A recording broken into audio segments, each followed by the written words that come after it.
Antoine de Saint-Exupéry était un écrivain, poète et aviateur français, né en 1900.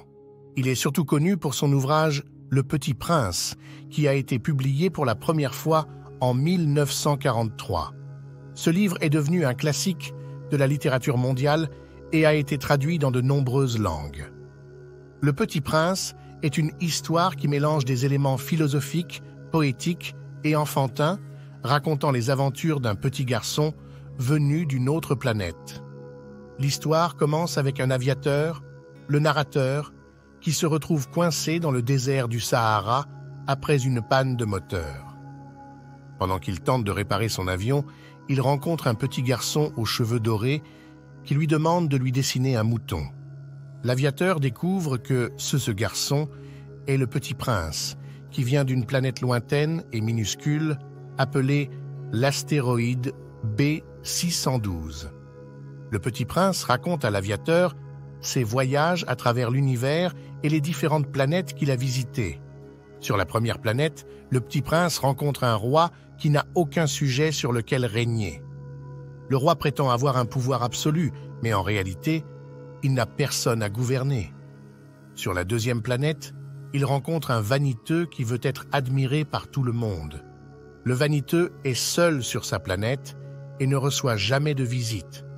Mais il continue de croire qu'il est le plus beau et le plus intelligent de tous. Sur la troisième planète, le Petit Prince rencontre un buveur qui boit pour oublier qu'il a honte de boire. Le buveur vit dans un cercle vicieux d'alcoolisme et de honte. Sur la quatrième planète, il rencontre un homme d'affaires qui compte les étoiles pour les posséder. L'homme d'affaires est obsédé par l'idée d'être riche et ne comprend pas que les étoiles ne peuvent pas être possédées. Sur la cinquième planète, le Petit Prince rencontre un allumeur de réverbères qui allume et éteint les lampes toutes les minutes. L'allumeur suit des ordres absurdes sans jamais se poser de questions sur leur sens.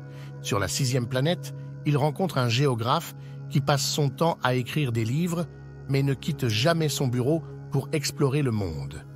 Finalement, le Petit Prince arrive sur Terre où il rencontre un serpent, un renard et l'aviateur. Le serpent lui dit qu'il peut l'aider à retourner chez lui, mais le Petit Prince hésite.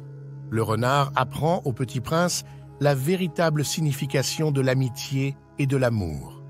Le renard lui explique que l'essentiel est invisible pour les yeux et que l'on ne voit bien qu'avec le cœur.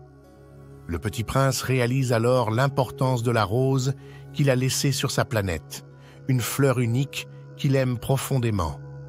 Le Petit Prince décide de retourner sur son astéroïde pour s'occuper de sa rose. Avant de partir, il demande à l'aviateur de dessiner une muselière pour son mouton afin qu'il ne mange pas sa rose. Le Petit Prince accepte l'aide du serpent et quitte la Terre. L'aviateur, de retour dans le monde réel, se souvient avec émotion de son ami le Petit Prince et espère qu'il a retrouvé sa rose. Le message de Le Petit Prince est universel et intemporel, touchant les thèmes de l'amour, de l'amitié, de la perte et de la responsabilité. Le livre nous rappelle l'importance de voir au-delà des apparences et de valoriser les choses simples et essentielles de la vie. C'est une histoire qui parle autant aux enfants qu'aux adultes, offrant des leçons de vie à chaque lecture. En conclusion, Le Petit Prince d'Antoine de Saint-Exupéry est un chef-d'œuvre de la littérature qui mérite d'être lu et relu.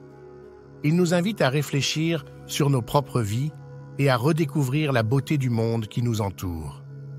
N'oubliez pas de vous abonner à notre chaîne YouTube et de liker cette vidéo pour plus de résumés de livres et de discussions littéraires. Saint-Exupéry a su capturer l'essence de l'humanité dans ce conte enchanteur, et Le Petit Prince reste une œuvre incontournable pour tous les amoureux de la littérature. Merci d'avoir suivi ce résumé et à bientôt pour de nouvelles aventures littéraires.